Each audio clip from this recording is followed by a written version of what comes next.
하나님의 자녀된 권세라는 제목으로 하나님의 말씀을 살펴보겠습니다. 금혼식이라는 말이 있습니다. 결혼 50주년이 되는 결혼 기념일을 일컫는 말입니다. 미국의 한 부부가 금혼식을 맡게 되어서 방송국에서 인터뷰를 하러 왔습니다. 이렇게 오랜 시간 동안 결혼 생활을 이어갈 수 있는 비결이 무엇인지를 물었습니다. 그러자 부인이 신혼여행 이야기를 시작을 했습니다. 결혼식을 마친 후에 아프리카로 신혼여행을 떠났다고 합니다. 아프리카 일주를 결심한 부부가 현지에서 낙타를 사서 과감하게 올라탔습니다. 사막을 가던 중 남편이 탄 낙타가 뭔가 문제가 있는지 발작을 일으킨 것입니다. 그 바람에 남편이 낙타에서 떨어져 버렸습니다. 그런데 남편이 화를 전혀 내지도 않으면서 다시 낙타에 올라타면서 하나 이렇게 속삭였습니다. 아내가 너무 감동을 받은 거예요. 이렇게 멋진 남자하고 결혼을 했다니. 그리고 또 한창 길을 가는데 이 낙타가 또다시 발작을 일으켰습니다. 남편이 또 떨어졌습니다. 이번에도 남편이 차분하게 낙타에 다시 올라타면서 속삭였습니다. 둘. 이런 남편을 아내가 됐다고 생각하니까 야, 이 남자하고 살면 대박이겠다 이런 생각을 가졌습니다. 또 한참 가는데 다시 한번 낙타가 발작을 일으켰습니다. 떨어진 남편이 셋이라고 말하는 것과 동시에 총을 꺼내더니만 그 낙타를 향해 쏘아버리는 것입니다. 이 모습을 보고 너무 놀래가지고 아내가 소리를 쳤어요. 여보, 왜 낙타를 갑자기 죽이는 거예요? 이 사막 한가운데서 어쩌시려고요? 이 소리를 들은 남편이 차분하게 나지막하게 한마디 했습니다. 하나. 네, 집에 가셔서 웃게 될 겁니다. 50년 동안 결혼 생활한 거잖아요. 그런데 견딘 거예요. 견딘 거. 이게 무서워서. 또 둘 하고 셋 하면 이제 큰일 나는 거잖아요. 그러니까 사실 굉장히 끔찍한 일인 거죠. 그런데 이렇게 생각을 해보니까요, 우리 곁에는 견디면서 살아가는 분이 의외로 많다라는 생각이 들었습니다. 누군가에게 왜 사냐고 물으면 많은 분들이 그냥 산다고 얘기해요. 그냥 산다라는 말은 뭐예요? 견디고 있다라는 거죠. 이런 많은 삶을 살아가는 사람들이 있는 것이죠. 저는 이 이야기를 보는데 예수님이 마태복음 13장 44절에서 하신 말씀이 생각이 났습니다. 천국은 마치 밭에 감추인 보화와 같으니 사람이 이를 발견한 후 숨겨두고 기뻐하며 돌아가서 자기의 소유를 다 팔아 그 밭을 사느니라. 무슨 말이에요? 예수님이 초대하시는 하나님의 나라가 어떤 것인지를 얘기하는 거예요. 견디는 삶이 아니고 세상과는 차원이 다른 기쁨을 누리는 삶이다라고 얘기하는 거죠. 그러니까 세상을 살아가는 데는 두 가지 길이 있는 것이에요. 견디며 보내는 길이 있고 또 차원이 다른 기쁨을 누리면서 걷는 길이 있다라는 거죠.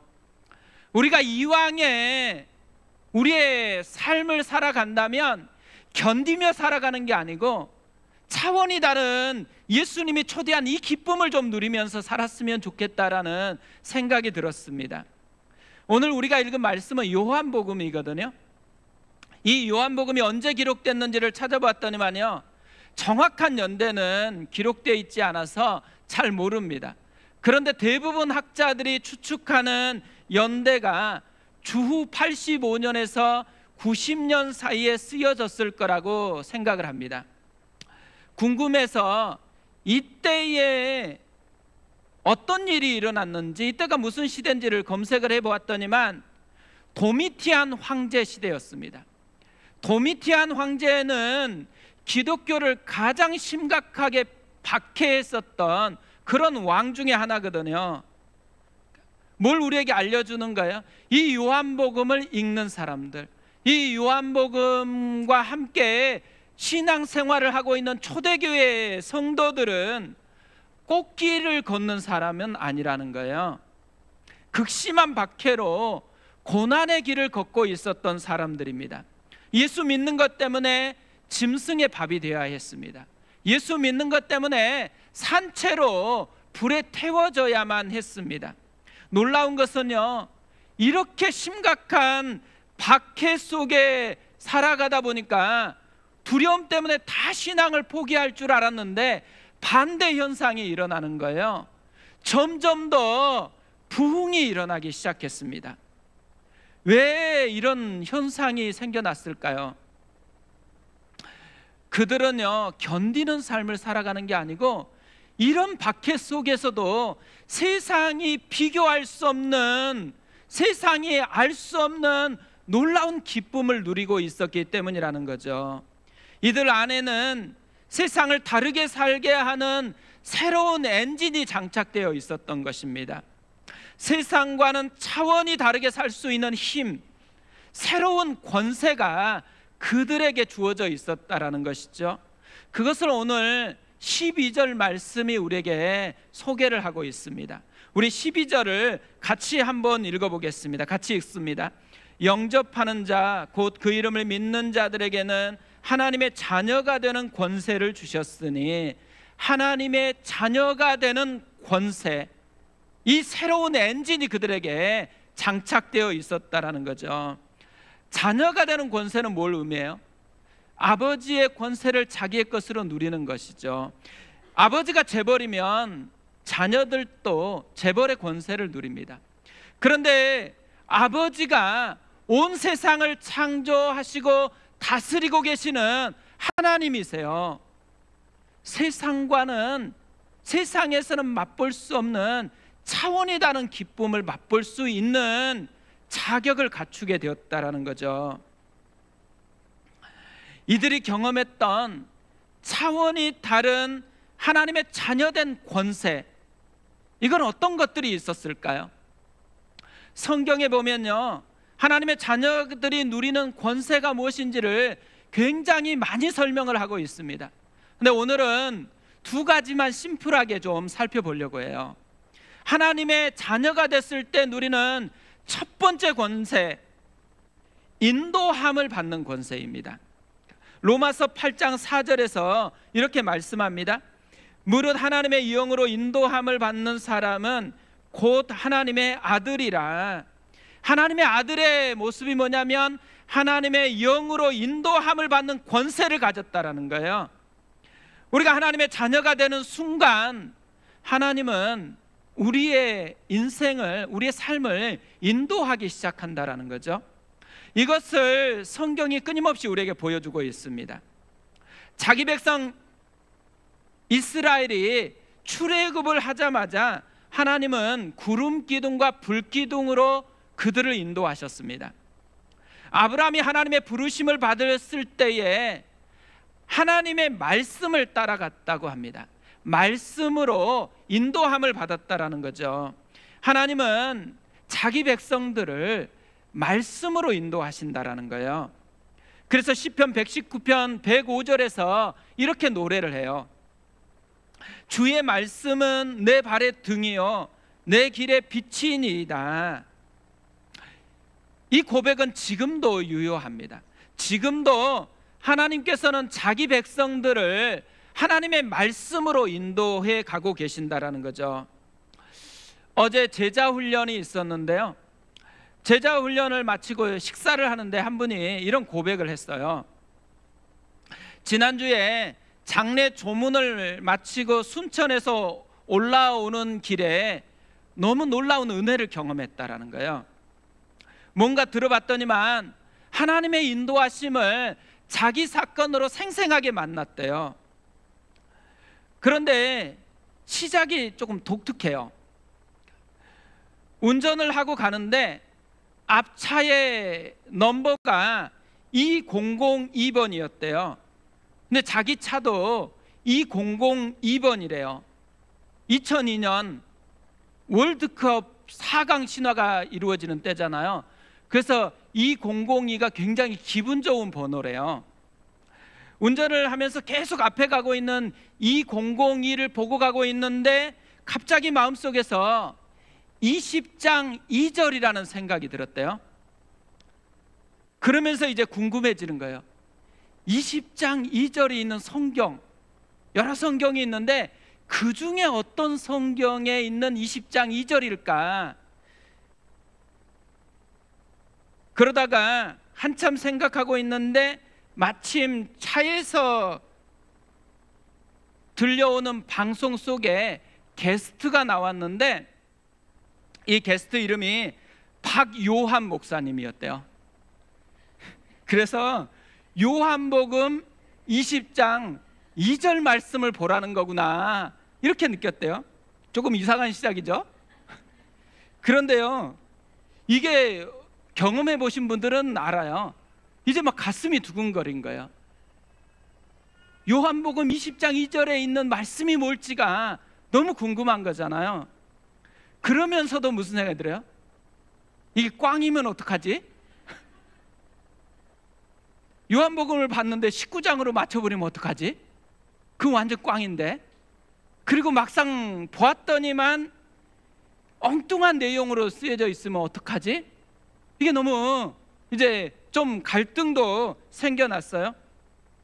집에 도착해서 샤워를 하고 마음을 정비를 하고 성경을 가지고 요한복음 20장 2절을 찾았어요. 어떤 말씀일까요? 이런 말씀입니다. 시몬 베드로와 예수께서 사랑하시던 그 다른 제자에게 달려가서 말하되 사람들이 주님을 무덤에서 가져다가 어디 두었는지 우리가 알지 못하겠다 하니 엄청 실망을 했대요. 마리아가 예수님의 무덤에 갔는데 시체가 사라진 것을 발견했다라는 내용이에요. 그러니까 딱 떨어지는 말씀이기를 기대했는데 지금 사건에 대한 진술만 담겨 있으니까 너무 실망스러운 거예요. 뿐만 아니라 지난주에 좀 어려운 일이 있어서 그걸 해결하려고 하다가 보니까 내심 기대를 한 거예요. 하나님이 이 말씀을 통해서 나를 인도하시려나 보다 이런 기대감을 가졌는데 이게 깨져버린 거예요. 그래서 너무 실망스러웠대요. 이 실망감을 가지고 성경을 덮으려고 하는데 마침 제자 훈련에서 배운 묵상 방법이 생각이 났대요. 배우가 돼가지고 그 현장에 가보라는 거죠. 그 자신이 마리아가 돼가지고 그 무덤가에 있는 현장에 가본 거예요. 그러다가 한 가지 놀라운 은혜를 발견한 거예요. 이미 예수님이 부활을 했는데 마리아는 그걸 보지 못하니까 두려워하고 있다라는 것이죠. 그러면서 자신과 마리아가 좀 비슷하게 느껴진 거예요. 예수님이 이미 예비하고 준비하고 함께 하시는데도 불구하고 당장 내 눈앞에 있는 어려운 일에 내 시선이 머무르니까 힘든 그런 모습이 있는 것이죠. 그런 자신에게 하나님이 속삭인 거예요. 내가 너와 함께 하고 있다. 그러니까 두려워하지 말라. 이 형제님이 밥 먹으면서 왜 이야기했을까요? 이전에는요, 말씀으로 인도함을 받는다라는 것을 듣기만 했어요. 그러면서 부러워했어요. 그런데 지금 자신이 하나님의 말씀으로 인도함을 받고 있다라는 생생한 체험을 한 거예요. 그냥 너무 기분이 좋은 것이죠. 저는 오늘 이 시간부터 우리가 이 하나님의 인도하심을 듣는 사람이 아니고 내 사건으로 경험하는 사람이 되어줬으면 좋겠습니다. 하나님의 자녀된 권세, 하나님의 인도함을 받는 권세라는 것, 이걸 기억했으면 좋겠어요. 두 번째로요, 하나님의 자녀된 권세가 또 있는데 공급하심을 맛보는 권세입니다. 예수님이 하나님의 자녀된 우리가 맛보아야 될 권세에 대해서 마태복음 6장 25절 26절에서 이렇게 말씀을 했습니다. 그러므로 내가 너희에게 이르노니 목숨을 위하여 무엇을 먹을까 무엇을 마실까 몸을 위하여 무엇을 입을까 염려하지 말라. 목숨이 음식보다 중하지 아니하며 몸이 의복보다 중하지 아니하냐. 공중의 새를 보라. 심지도 않고 거두지도 않고 창고에 모아들이지도 아니하되 너희 하늘 아버지께서 기르시나니 너희는 이것들보다 귀하지 아니하냐. 우리가 일상을 살아가면서 대부분 걱정 많이 하잖아. 염려하잖아. 염려하는 것들의 주제가 뭐예요? 뭘 먹을까? 뭘 입을까? 또 뭘 마실까? 이런 염려들이 자연스럽게 일어나는 그런 현실 속에 살아가요. 그런데 예수님이 염려하지 말래요. 왜요? 하늘 아버지께서 기르고 계시기 때문에, 하늘 아버지께서 우리가 필요한 것을 아시고 필요한 것에 적절하게 공급해 주시기 때문이라는 것이에요. 아무것도 없는 광야에서요, 하나님은 이스라엘 백성을 40년 동안 먹이셨습니다. 그리시네가에서 엘리야에게 하나님께서 까마귀를 통해서 먹을 것을 다 공급해 주셨습니다. 그러니까 걱정하지 말라라는 것이에요. 우리도 경제적으로 어려우면 걱정하죠. 그때마다 기억해야 됩니다. 걱정이 나를 엄습해 오는 순간 내가 하나님의 자녀가 되었다라는 거예요. 그 하나님의 자녀들은 하나님께서 기르시고 공급하신다라는 것을 기억해야 된다라는 것이죠. 하나님은 우리에게 속삭여요. 내가 네 아빠다. 내가 책임져. 걱정하지 마. 나에게 구해. 주님이 우리에게 끊임없이 속삭여 주신다라는 거죠. 그런 하늘 아버지를 우리에게 소개하면서 예수님께서 이렇게 또 말씀을 하세요. 그런즉 너희는 먼저 그의 나라와 그의 의를 구하라. 그리하면 이 모든 것을 너희에게 더하시리라. 하나님의 자녀가 된 우리는 생존을 위해서 염려하는 존재가 아니래요. 그의 나라와 뜻을 구하며 사는 새로운 존재라는 거죠. 하나님의 자녀들은요, 이 땅을 사는 방식이 다른 존재들입니다. 더 이상 생존을 위해서 사는 존재가 아니고 사명을 위해서 사는 존재가 되었다라는 거죠. 왜요? 이미 공급하시는 풍성하신 우리 하늘 아버지가 함께하고 있기 때문이라는 거예요. 그렇다고 하나님께서 공급하시는 것이 이 땅에 먹을 것과 이 땅에 입을 것과 마실 것이 전부냐? 그렇지 않아요. 더욱 엄청난 것을 준비하고 계십니다. 요한복음 3장 15절 16절에서 이렇게 말씀합니다. 이는 그를 믿는 자마다 영생을 얻게 하려 하심이니라. 하나님이 세상을 이처럼 사랑하사 독생자를 주셨으니 이는 그를 믿는 자마다 멸망하지 않고 영생을 얻게 하려 하심이라. 영생, 영원한 생명, 세상의 나라가 아니라 완성된 하나님 나라를 우리를 위해서 예배해 놓고 있대요. 믿는 사람들, 곧 하나님의 자녀가 된 사람들은 이 땅이 끝이 아니라는 얘기예요. 하나님의 나라가 예비되어 있기 때문에 그 나라를 누릴 기대감을 가져야 된다라는 거죠. 세상에서 아무리 화려한 것을 맛보았다고 생각해 보세요. 반대로 세상에서 화려한 것은 전혀 맛보지 못하고 너무 초라하게 이 땅의 생을 마감했다고 생각해 보세요. 그러나 엄청난 반전이 준비되어 있습니다. 하나님의 나라, 영원한 하나님의 나라가 준비되어 있다라는 것이죠. 우리가 지금 누리고 있는 그것보다 비교할 수 없는 엄청난 준비가 우리 앞에 놓여 있습니다. 우리는 아직 최고의 것을 누리지 못한 사람들이에요. 이 최고의 것을 기다리며 한 걸음 한 걸음 나아가는 존재들이죠. 그렇기 때문에 이 최고의 것을 발견한, 최고의 보물을 발견한 사람으로 현재의 한 걸음 한 걸음을 기쁨으로 걸어가는 사람들, 이 사람들이 하나님의 자녀이고 이 사람들이 그리스도인이라고 말한다라는 거죠. 저는 오늘 말씀을 준비하는데요, 전에 한번 소개했던 건데 술집에서 전도한 목사님이 생각이 다시 났어요. 이 목사님은 경영학과를 졸업하고 직장 생활을 하다가 좀 늦게 신학을 했습니다. 그러다 보니까 아직 믿지 않는 친구들이 많이 있는 거예요. 하루는 토요일인데 친구들이 홍대 앞 술집에 왔다고, 보고 싶다고 전화가 온 거예요.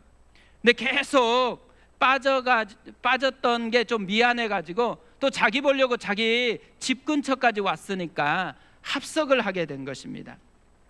이런저런 이야기를 나누는데 좀 술이 들어가니까 한 친구가 자신의 삶을 하소연하기 시작했어요. 지금 다니는 직장이 너무 힘들고 집을 구하기도 너무 어렵다고 울먹이는 거예요. 그러면서 자신의 인생이 왠지 꼬이고 있다라는 불안감이 든대요.